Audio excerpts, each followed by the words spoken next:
Hello sa Chronicles Recap. Bago tayo magpatuloy sa pagsusuri ng manhwa, nais kong ipakiusap sa inyo na mag-subscribe at i-like ito.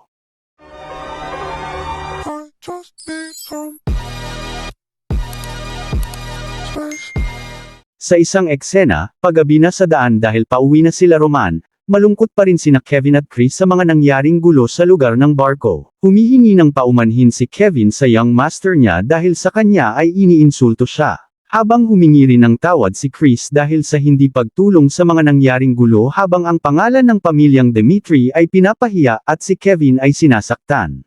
Nagpapasalamat si Roman kina Chris at Kevin dahil nagawa nilang magtiis hanggang dumating siya. Ngunit sinabi ni Roman na ang kawalan ng pag-iingat sa paggawa ng mga desisyon ay maaaring magdulot ng kaguluhan, at ang mga desisyon na ginawa nila ay nakatulong upang maiwasan ang pinakamasamang posibleng mangyari. Gayunpaman, hindi iyon ang gustong marinig ni Roman na kasagutan sa kanila. Pinagsabihan ni Roman si Chris at Kevin na walang sinuman sa buong hilagang silangang Cairo ang pwedeng lumabag sa pamilyang Dimitri. Nagpayo si Roman sa kanila na kahit na kailangan nilang tiisin ang ganitong uri ng pagpapahiya mula sa ibang tao, sinabi niya na siguruhin nilang tandaan ang kanilang mukha at huwag papabayaan ang galit ay hindi maglaho. Sinabi ni Roman hindi niya kaya na makita ang ibang tao nasa mas mataas na level kaysa sa kanya. Sinabi din niya na ang mga susunod sa kanya, na mabubuhay sa isang buhay na nakatayo sa itaas kasama niya. Kaya sinabi ni Roman kina Chris at Kevin ay dapat sila mag-adjust sa kanilang paraan ng pamumuhay.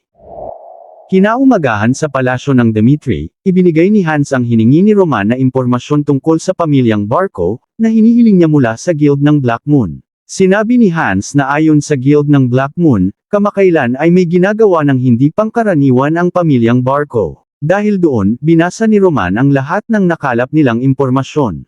Nalaman ni Roman na ang pamilya Barko ay nanirahan sa hilagang silangang rehiyon sa loob ng mahigit isang siglo. Ang panahon kung kailan sila nagsimulang tumaas bilang isang powerhouse sa rehiyon, nang simulang may pumasok sa central government sa kanilang pamilya. Natuklasan ni Roman na ang lakas nila ng militar ng pamilyang Barko ay hindi gaanong malakas gaya ng iniisip niya. Nagulat si Hans dahil sa nalaman niya na ang mataas na estado ng pamilyang Barko ay malakas na militar ay hindi niya inaasahan. Nagsalita si Roman sinabi niya kay Hans dahil ipinapakita lang iyon, kung gaano kalakas ang central government. Pinaliwanag dito ang kontinente ng Salamander ay binubuo ng 2 imperyo at 6 na kaharian, kabilang na ang kaharian ng Cairo na maliit at mahina, ang kanilang hangganan kasama ang lahat ng kaharian sa paligid at may mga bundok sa hilaga silangan, na maraming beses na itong inaatake ng ibang bansa mula pa noon. Dahil sa mga malalakas na kalaban na nagbabanta sa kanilang mga hangganan, wala silang ibang pagpipilian kundi ang sumama sa puwersa ng central government upang mabuhay sila.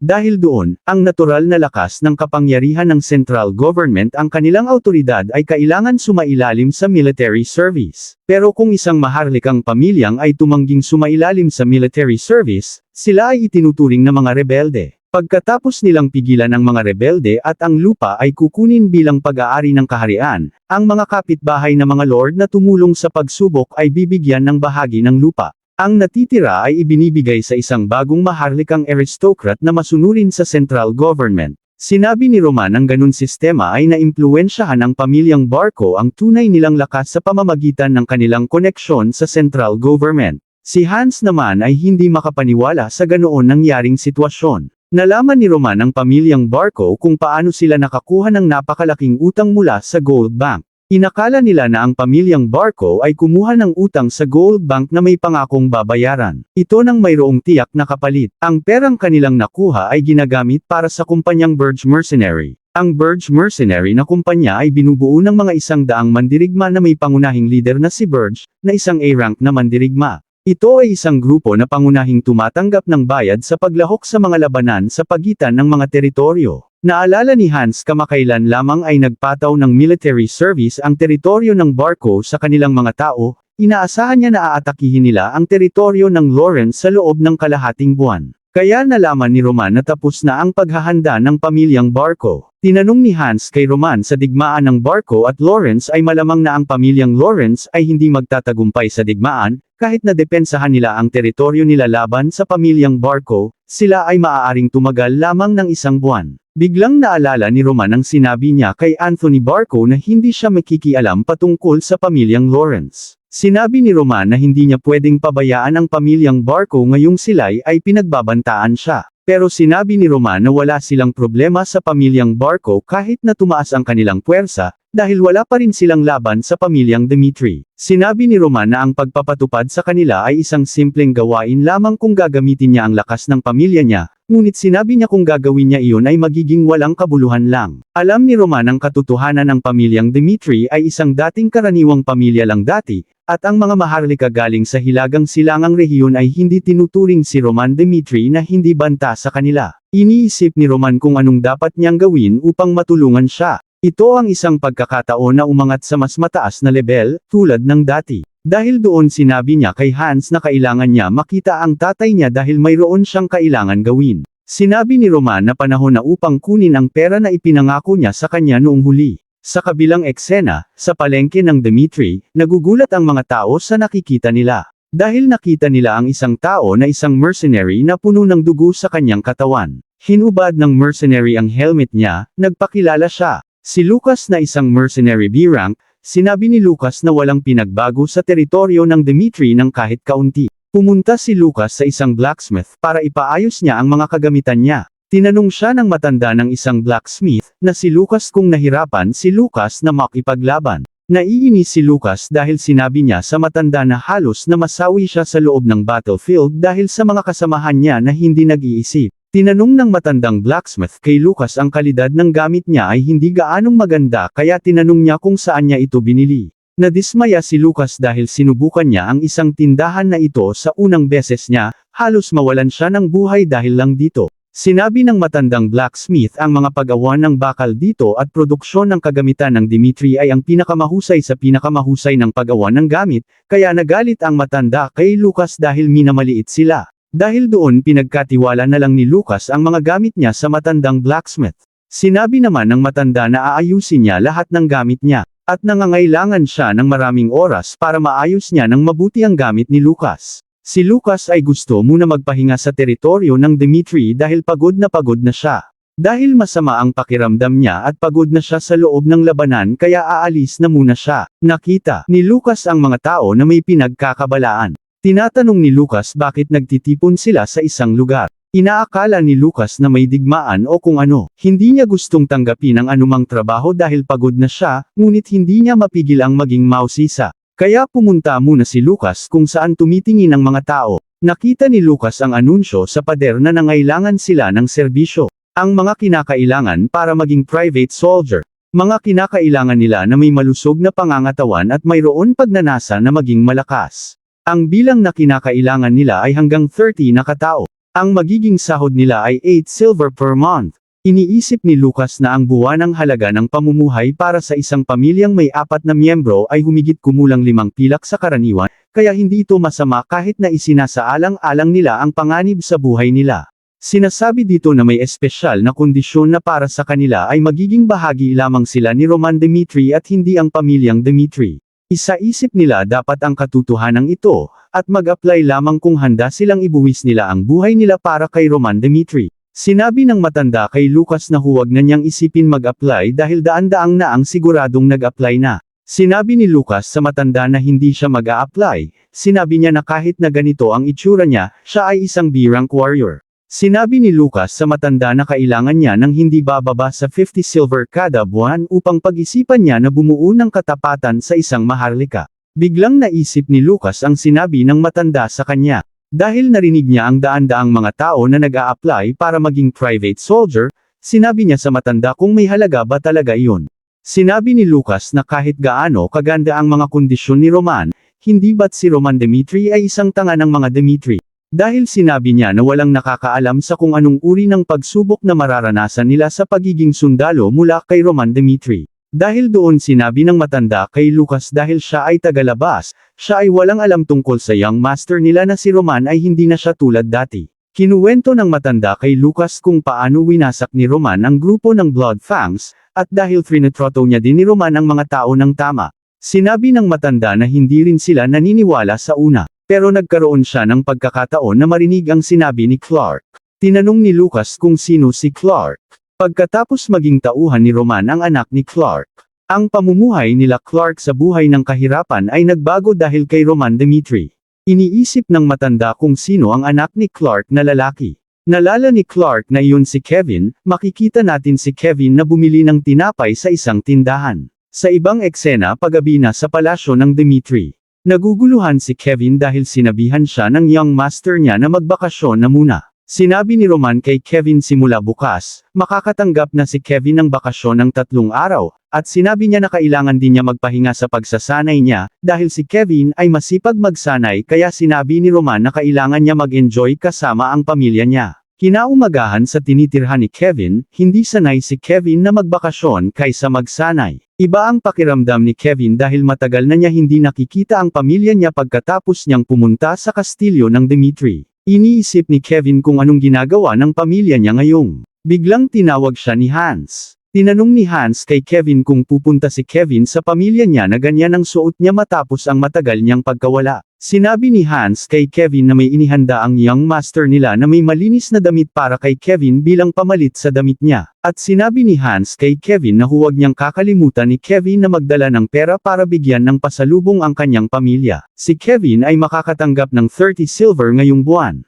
Kaya sinabi ni Hans na mag-enjoy si Kevin para sa mga regalo o luxury na bagay. Sa labas ng pamilihan ng Dimitri, si Kevin ay masayang bumili ng maraming tinapay sa bakery. Hindi makapaniwala si Kevin sa suot niyang damit ay malambot. Nararamdaman ni Kevin na maganda sa pakiramdam ang sinusuot niyang damit na binigay sa kanya ng young master niya. Bumili rin si Kevin ng maraming tinapay para sa kanyang pamilya. Naaamoy ni Kevin ang bagong lutong tinapay na binili niya, dahil doon si Kevin ay naging masaya. Sinabi ni Kevin na sigurado siya na mag-e-enjoy ang kapatid niya na si Mary. Sinabi ni Kevin na si Mary ay pinapangarap niyang kumain ng whipped cream na bagong lutong tinapay. Dahil sinabi ni Kevin na si Mary ay palaging nagrereklamo, dahil bakit daw palaging silang kumakain ng matitigas na tinapay araw-araw.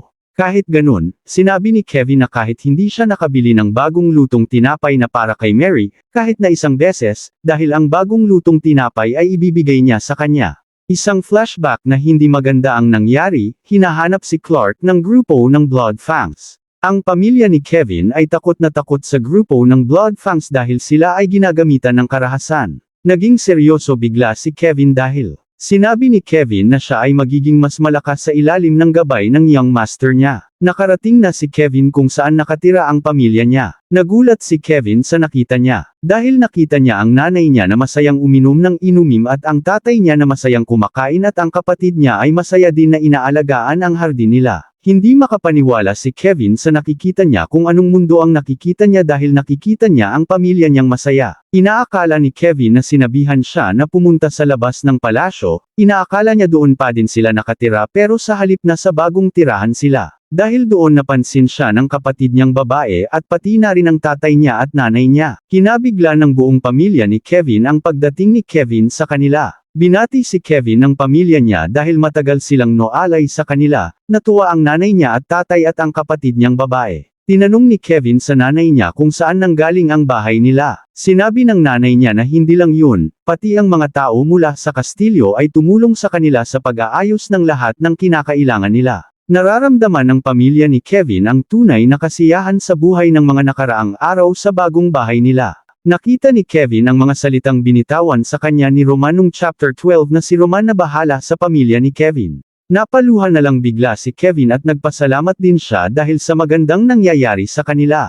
Biglang na may napansin ng tatay ni Kevin sa anak niya. Tinanong ni Clark kay Kevin kung anong nangyari sa mukha ni Kevin dahil mayroon siyang nakikitang pasa sa mukha ni Kevin. Tinanong ng tatay niya kung sinaktan ba siya ni Roman. Si Kevin ay tumanggi na si Roman ang gumawa ng masama sa kanya. Sinabi ng nanay ni Kevin na sabihin niya ang totoong nangyari sa kanya, dahil kung si Kevin ay nakakatanggap ng masamang trate sa kanya ay handa silang umalis dito. Kaya pinagtanggol na lang ni Kevin ang young master niya dahil hindi masamang tao si Roman Dimitri. Tinanong ng nanay niya kung saan nakuha ni Kevin ang pasa sa mukha niya. Kaya sinabi ni Kevin sa magulang niya ang katotohanan ng kung bakit nakuha niya ang pasa sa mukha niya. Sa ibang eksena kinuwento ni Clark sa mga kasamahan niya kung paano sila nakakuha ng tirahan at lupa, pero ang mga kasamahan niya ay medyo hirap maniwala sa sinabi ni Clark. Sinabi ni Clark sa kasamahan niya na base sa sinabi ni Kevin sa kanya, sinampal siya ng malakas ng isang knight ng barko, pero bigla siyang prinotektahan ni Roman. Sinabi ni Clark sa kasamahan niya, na anong klaseng maharlikang gagawin iyon para lamang sa sariling niyang tauhan. Dahil doon binalita ng kasamahan ni Clark sa palengke ang ginawa ni Roman. Pinag-uusapan ng mga babae si Clark dahil ang pamilya nila ay maganda na ang pamumuhay nila. Narinig ng isang babae ay ibinigay sa kanila ng young master nila na si Roman sa pamilya ni Clark dahil anak ni Clark si Kevin na naging tauhan ni Roman. Lumipat ang tsismis sa isang lalaki, at sinabi sa kanya na narinig niya na ibinigay ni Roman ang isang bahay at lupa mula kay Clark, at sinampal ni Roman ang isang knight ng barko na para kay Kevin. Kahit sa mga bata ay narinig ang mga balita na mahusay si Roman na mag-alaga ng kanyang mga tauhan. Sinasabi nila na gusto nila na maging si Kevin na lang. Sinasabi nila kung makakabuo sila ng tiwala sa young master nila. Sinasabi nila na mag-iiba ang buhay nila katulad sa pamilya ni Clark.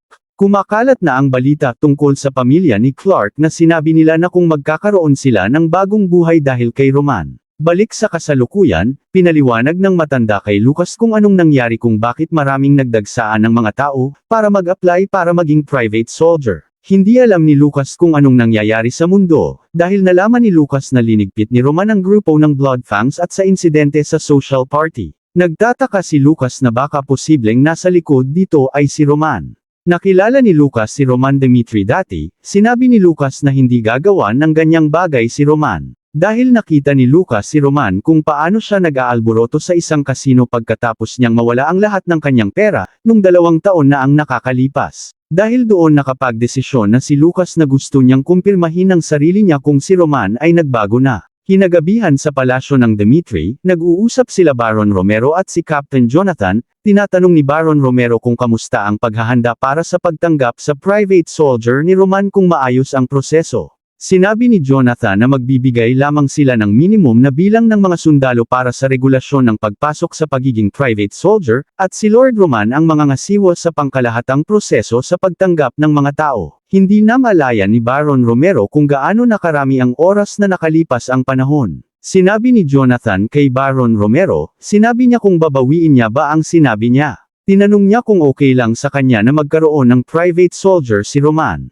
Dahil sinabi ni Jonathan kay Baron Romero ang pagbuo ng private soldier na individual ay masyadong delikado. Kaya nagmukahi si Jonathan kay Baron Romero kung tanungin niya ang anak niya kung ano ang layunin ni Roman. Biglang nagsalita si Baron Romero. Nang marinig ni Romero na si Roman ay sumama sa pagtitipon ng mga maharlika sa pamilyang Barco, inisip niya na baka nagtutulungan sila Anthony Barco upang palayasin ang ikalawang anak niya sa linya ng pagiging tagapagmana. Ngunit si Roman, ay hinarap niya ang lahat ng mga maharlika at sinampal ang isang knight ng Barco, kahit ito ay laban sa kay Anthony Barco. Sinabi ni Romero kay Jonathan na si Roman ay tinuturing na tanga sa loob ng isang dekada, pero siya ay nagsimulang mabuhay sa kanyang pamamaraan mula nang maganap ang insidente sa grupo ng Bloodfang. Dahil doon sinabi ni Romero bilang tatay ni Roman gusto niyang suportahan ang anak niya. Dahil doon naiintindihan na ni Captain Jonathan kung anong gusto mangyari ng Lord niya. Tinatanong ni Baron Romero si Jonathan kung gaano karami nag-apply bilang private soldier ni Roman, inaakala niya na hihigit lang ito sa mga 50 na katao dahil sa masama nilang reputasyon. Dahil doon sinabi ni Jonathan ang katotohanan sa Lord niya, na humigit na 500 ang nag-apply para maging private soldier ni Roman. Nagulat si Baron Romero sa sinabi sa kanya ni Captain Jonathan. Kinaumagahan sa training camp ng Dimitri, makikita ang maraming aplikante na gustong maging private soldier ni Roman, kasama na din si Lucas. Sa ibang eksena sa tent, pumasok si Chris sa tent at tinawag niya ang Lord niya. Sinabi ni Chris kay Roman na kumpleto na ang paghahanda para sa mga pagsubok para maging private soldier niya. Sa kabilang eksena, ang araw bago ang trial sa pagiging private soldier ni Roman. Sa loob ng bar masayang umiinom si Lucas ng alak, sinabi niya ang alak ng Dimitri ay masarap. Biglang may napansin si Lucas. Hindi makapaniwala si Lucas, dahil maraming nagtipon-tipon sa araw ng pagsubok sa pagiging private soldier ni Roman, hindi inaasahan ni Lucas na mas maraming aplikante na darating. Dahil hindi lang iyon. Sinabi ni Lucas ang 3 maingay na tao sa kabilang lamesa. Sinabi niya dahil batay sa nakita niyang tanso sa ID nila na nakabitin sa kanilang mga belt, sila ay marahil mga C-rank warrior. At sa kabilang lamesa tinignan ni Lucas ang tatlong umiinom ng alak, napansin niya na sila ay hindi mga mercenary, pero napansin niya na sila ay maraming karanasan sa pakikipaglaban. Sinabi ni Lucas na maraming mga restaurant sa Dimitri maliban sa ibang lugar. Sinabi ni Lucas na kung susuriin niya na mayroong 5 hanggang 6 na marangal na tao sa maliit na espasyong dito sa Dimitri. Sinabi ni Lucas ang mga level ng mga aplikante ay mas mataas kaysa sa inaasahan niya. Pero tinatanong ni Lucas sa kanila kung mayroon naman silang sapat na karanasan sa digmaan, dapat ay may mas magandang trabaho sila kaysa sa pagiging private soldier sila ni Roman. Sigurado si Lucas na hindi lamang iyon dahil nagka-interes din sila kay Roman kagaya niya. Dahil doon si Lucas ay nagalit dahil ayaw niya ng ganoon bagay. Biglang may napansin si Lucas na isang lalaki umiinom ng alak. Sinabi ng lalaki kay Henderson, tinatanong niya kung bakit siya nandito dahil sinabi dati ni Henderson na magiging sundalo siya ng pamilyang Lawrence. Sinabi ni Henderson sa lalaki na ang Lawrence ay tirahan niya. Pero sinabi ni Henderson sa lalaki, nang makita niya si Roman Dimitri kung paano niya tinalo ang grupo ng Bloodfangs ang isip niya ay nagbago bigla. Sinabi ni Henderson ang ibang mga tao ay na hindi naniniwala kay Roman. Nung araw nang makita ni Henderson si Roman sa plaza sa teritoryo ng Lawrence. Nakita ni Henderson si Roman ay nababalutan ng mga dugo sa katawan, at nakita niya ang leader ng Bloodfangs ay kinakaladkad ni Roman. Sinabi ni Henderson kahit na isang maharlika si Roman, nagawa niyang parusahan ang leader ng Bloodfangs sa plaza, at naglakbay pa si Roman sa ibang teritoryo upang parusahan ang leader ng Bloodfangs. Hindi maalis ni Henderson sa isip niya ang eksena na iyon, dahil naramdaman niya ang takot niya kay Roman. Maraming nag-aalinlangan ng mga tao sa lugar ng Lawrence, at tinatanggi nila na nagkaroon ng insidente mula sa teritoryo ng Lawrence. Ngunit nakita ni Henderson ang tunay na nangyari sa teritoryo ng Lawrence, at nakita ni Henderson ng direkta si Roman Dimitri ay hindi isang duwag tulad ng mga naririnig nilang chismis. Sinabi ni Henderson na tunay na isang leader si Roman Dimitri na kayang makipaglaban kasama ang kanyang mga tauhan. At sa pagiging private soldier ni Roman ay pagkakataon ni Henderson na maging tauhan siya ni Roman. Sinabi ni Henderson na ipapasa niya ang pagsubok bukas at makakamit niya ang karapatan na tumira sa Dimitri at makakasama niya palagi si Lord Roman. Dahil doon iniisip ni Lucas kung mahalaga ba na ibuwis ang buhay niya para kay Roman Dimitri. Sinabi ni Lucas na magkakaroon ng malaking kaguluhan bukas, iniisip ni Lucas na baka hindi lamang iyon basta nagkataon lang. Kinaumagahan sa Dimitri Drill Hall, ang araw ng pagsubok. Papunta na ang mga aplikante kung saan magaganap ang unang pagsubok, pero ang ibang mga aplikante ay masaya dahil inaakala nila na madali ang pagsubok. Iniisip pa din ni Lucas ang lahat ng narinig niya kagabi kung totoo talaga ang mga narinig niya tungkol kay Roman Dimitri, aalamin niya muna kung anong magiging desisyon niya. Iniisip ni Lucas sa mga ibang aplikante ay karamihan nandito sa Dimitri ay tiyak na magkaparehas sila ng iniisip tungkol kay Roman. At may mga tao na nahihirapan mag-apply para maging private soldier ni Roman, dahil pagkatapos nilang marinig tungkol sa masamang chismis tungkol kay Roman. Sinabi ni Lucas na sandaling makapili siya ng desisyon, kapag nakita niya ang tunay na katotohanan tungkol kay Roman. Biglang napansin ni Lucas na tumahimik ang lahat ng mga aplikante. Biglang may narinig silang yapak ng isang paa. Dahil doon biglang dumating na si Roman Dimitri kasama si Chris. Biglang ang mga tao ay renespekto kaagad si Roman sa pagdating niya. Sinabi ni Lucas na kahit walang nagbigay ng utos sa kanila, pero silang lahat ay walang malay na yinuko ang kanilang mga ulo at gumawa sila ng daan para kay Roman. Dahil doon nalaman na ni Lucas na ang mga chismis ay totoo. Umakyat na muna si Roman sa hagdanan. Sinabi ni Roman sa mga tao na itaas na nila ang mga ulo nila. Sinabi ni Roman sa kanila na gaya sa sinabi niya sa anunsyo na pipili siya ng 30 na mga sundalo niya na makakasama niya makipaglaban, pero bago silang magsimula may gustong muna sabihin si Roman sa kanilang lahat. Nagpakilala muna si Roman sa kanila, sinabi niya na siya si Roman Dimitri. Sinabi ni Roman na wala siyang planong habang buhay na nakakulong sa isang madilim na kwarto ng teritoryo ng Dimitri. At isang laban ay hindi niya maiwasan magbuwis ng buhay ng mga kasamahan niya. Sinabi ni Roman na patuloy siyang makikipaglaban para sa isang mas mataas na posisyon kaysa sa pagkakaroon ng takdang oras sa ibang bagay, at ang isang laban na may kinalaman sa kanilang buhay ay hindi maiiwasan na proseso. Kaya't, sinabi ni Roman sa kanila na sino man na nagbabalak sumunod sa kanya ng walang tiyak na determinasyon, Sinabi ni Roman na umalis na sila ngayon dahil hindi nila sila kailangan. Ang dapat nilang isipin habang ang kanilang ulo ay tumitilapon sa labanan, ay hindi siya manghihinayang sa sarili niya na ipadala sila doon. Pero sinabi ni Roman sa kanila na ang pagsisisihan nila, ang hindi nila siya makikita kung paano siya na nakatayo sa pinakamataas bilang pinakamakapangyarihan sa buong kontinente kasama niya. Dahil doon ang mga aplikante ay namangha sila sa sinabi ni Roman sa kanila. Dahil doon kinabigla din ni Lucas ang sinabi ni Roman sa kanila, sinabi niya kung anong pinagsasabi ni Roman sa kanila. Sinabi ni Lucas kung nakalimutan ni Roman ang pinakamakapangyarihan sa kontinente ng Salamander, at sinabi niya ang pangalan ng pamilya niya ay nakataya dahil sa sinabi niya. Sinabi ni Lucas na dapat marunong si Roman na limitasyon ang kaiabangan ni Roman. Pero sinabi ni Lucas sa ilang dahilan ay parang kaya ni Roman gawin ang mga sinasabi niya. Dahil doon nagsalita na si Chris, sinabi niya sa kanila na bibigyan nila sila ng instruction para makapasa sa unang subok.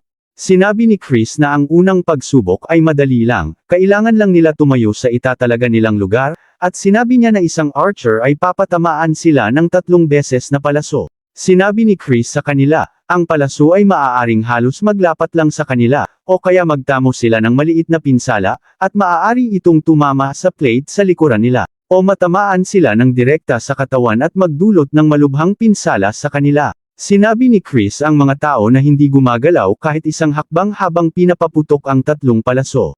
Ang mga iyon lamang ang pumapasa sa unang pagsubok. Dahil doon nagsimula na sila, ang unang pagsubok ay gagamitin sa pagtawag sa kanilang pangalan. Ang unang tinawag ni Chris ay si Dirk. Inutos ni Chris na maghanda na siya. Ang kasunod ni Dirk si Morrison na pinaghintay niya muna. Pagkatapos ni Dirk, nagsimula na ang unang pagsubok, ang archer ay handa na panain si Dirk. Iniisip ni Morrison na ang unang pagsubok ay sinusubukan sila sa matibay nilang pag-iisip. Sinabi ni Morrison na sino sa mundo ang papatay ng isang aplikante ng pangkat ng private soldier sa isang pagsubok lang. Sigurado si Morrison na ang archery ay tiyak na magaling sa paggamit sa pagpana. At sinabi ni Morrison na hindi magkakamali ang archery na pumana. Nagpakawala na ng malakas na tira ang archery kay Dirk. Tumama ito malapit sa balikat niya, si Dirk ay hindi tinamaan sa katawan niya. Dahil doon naging masaya si Morrison dahil ang laban na ito ay gamit ang matibay na pag-isip nila. Sinabi ni Morrison na kailangan niya lang pigilan ang sarili niya, at maniwala siya na walang mangyayaring masama sa kanya. Sigurado na si Morrison na hindi magmimintes ang pagpana ng archery kay Dirk. Pero biglang tinamaan ang binti ni Dirk, at bumaon ang palaso sa binti niya. Dahil doon kinagulat ni Morrison at ang mga aplikante sa mga nangyari. Dahil doon si Dirk ay nagsusumigaw sa sakit sa pagpana sa kanya, sinabi ni Chris na kailangan nilang magpadala ng medic para kay Dirk. Iniutos ni Chris sa isang knight na kumuha siya ng stretcher para kay Dirk. Dahil doon sinugod si Dirk kaagad sa pagamutan para malunasan siya kaagad. Ang mga aplikante ay natatakot na sumubok, sinabi ng isang lalaki na talagang sinabihan sila na maghanda sila na tamaan ng pana. Kaya tinawag ni Chris ang kasunod, tinawag ni Chris si Morrison. Nakita ni Morrison na direktang tumama sa binti ni Dirk ang palaso kanina, sinabi niya kung sa ulo siya tinamaan tiyak na kaagad siyang mamamatay. Sinabi ni Morrison na ito ay lubos na kabaliwan. Sinabi ni Morrison na nag-apply lamang siya upang magkaroon ng pagkakataon na maging isang knight. Eksaktong sinabi sa kanya ng young master ni Chris, tulad ng sinabi ng young master niya sa kanya. Tinanong ni Chris na ang pangalawang kasunod ay tinatanggap na ba ang pagsuko. Sinabi ni Chris sa kanila, para sa mga natatakot na tamaan ng pana, kailangan nilang sumuko na ngayon. Sinabi nila sa kanila kung mananatili sila hanggang sa wakas, kahit natamaan sila ng pana, nangangahulugan ito na mayroon silang katangi-tanging na may karapatan makabilang na pumasa sa unang pagsubok. Seryosong sinabi ni Chris kung mayroon mga duwag na aplikante sa drill hall, ay kailangan nila umalis kaagad dahil hindi nila sila kailangan.